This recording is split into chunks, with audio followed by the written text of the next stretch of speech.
어제 살아나는 듯했던 반도체가 하룻밤 만에 다시 고꾸라졌습니다. 필라델피아 반도체 지수가 4.65%나 급락했고요. 인텔은 거의 10% 가까이 빠졌습니다. 어제 다우가 신고가를 쓰며 돈이 위험 자산으로 돌아왔다고 말씀드렸는데 딱 하루 만에 다시 정반대로 돌아갔습니다. 대체 왜 이렇게 하루가 멀다 하고 판이 뒤집히는 걸까요? 이번에도 답은 금리에 있었습니다. 그 금리를 밀어올린 방아쇠는 뜻밖에도 중동에 있었는데요. 오늘 이걸 순서대로 따라오시면 왜 반도체가 무너졌고 앞으로는 뭘 봐야 하는지 정리가 되실 겁니다. 나나의 경제 시선에서 놓치면 안 될 데이터를 확인하세요. 먼저 어젯밤 숫자부터 짚어드리겠습니다. 지수는 다 같이 내려왔는데요.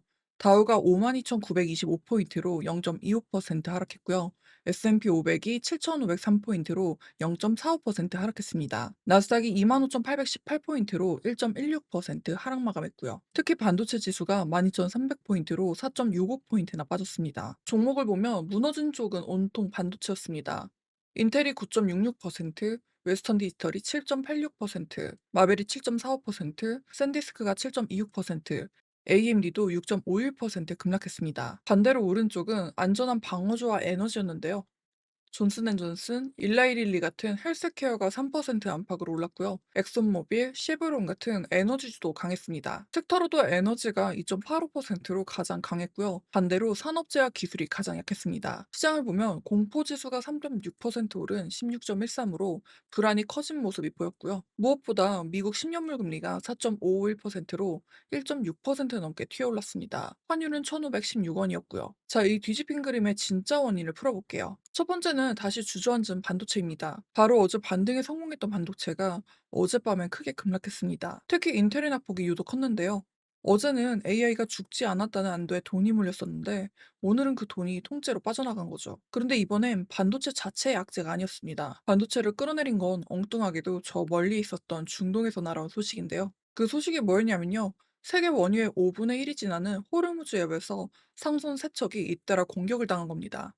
이란 혁명 수비대가 카타르의 가스 운반선과 사우디의 초대형 유조선 등을 미사일과 드론으로 공격했는데 한 척은 엔진룸에 불까지 났습니다. 이 소식에 국제 유가가 하루 만에 6% 넘게 치솟았는데요. 브렌트유가 배럴당 76달러를 넘어 76.43달러까지 튀었습니다. 지난달에 겨우 미국과 이란이 60일간 안전항행에 합의를 했는데 그 약속이 불과 보름여 만에 깨진 거죠. 당연히 미국도 가만히 있지 않았습니다. 먼저 경제 제재로 나왔습니다.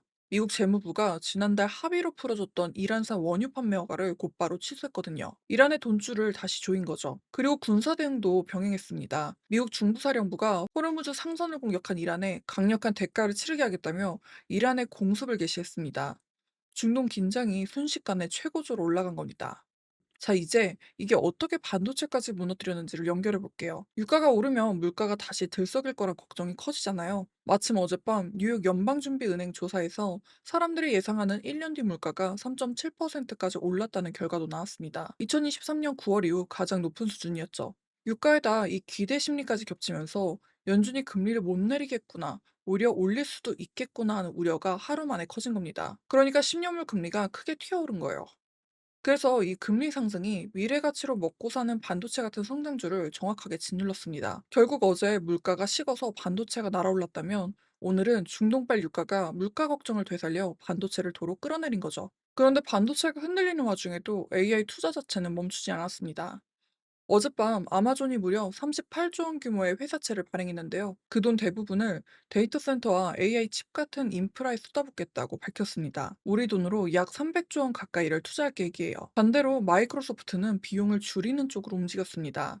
그동안 오픈 AI에 크게 의존을 해왔는데 자체 AI 모델을 대폭 늘려서 성능은 비슷하면서 비용은 10분의 1로 낮추겠다고 선언한 겁니다. 한쪽은 공격적으로 붙고 한쪽은 알뜰하게 줄이고 AI 경쟁의 두 얼굴이 같이 드러난 하루였습니다. 이런 하락장 속에서도 버틴 종목들이 있겠죠. 엔비디아는 반도체가 다 빠지는 와중에 홀로 소폭 올랐고요. 메타는 2.55% 상승했습니다. 반면 어제 급등했던 테슬라는 4% 넘게 되돌림을 받았고요. 또 하나, 일론 머스크의 스페이스X가 어젯밤 나스닥 대표 지수인 나스닥 100에 공식 편입됐습니다. 지난달 사상 최대 규모로 상장한 지 딱 15거래일 만에 초고속 입성이라 이 지수를 따르는 펀드들의 매수도 이어졌습니다. 자, 그럼 정리해 볼게요. 지난 며칠을 쭉 이어보면 시장을 흔든 건 처음부터 끝까지 물가와 금리였습니다. 어제는 물가가 식어서 반도체가 날아올랐고 오늘은 중동에서 배가 공격당하면서 유가가 뛰고 거기에 기대 물가까지 오르면서 금리가 튀었고 반도체가 도로 무너진 겁니다. 어제 저희가 지정학을 하반기 변수로 짚어드렸는데 그게 딱 하루 만에 중동에서 터진 셈이죠. 그래서 앞으로 볼 것도 분명합니다. 첫 번째는 호르무즈 긴장이 더 커져서 유가가 얼마나 더 뛰는지, 두 번째는 그 유가가 물가와 금리를 어디까지 밀어올리는지예요. 이 두 개가 잡히기 전까진 반도체가 오르내리기를 반복할 가능성이 큽니다.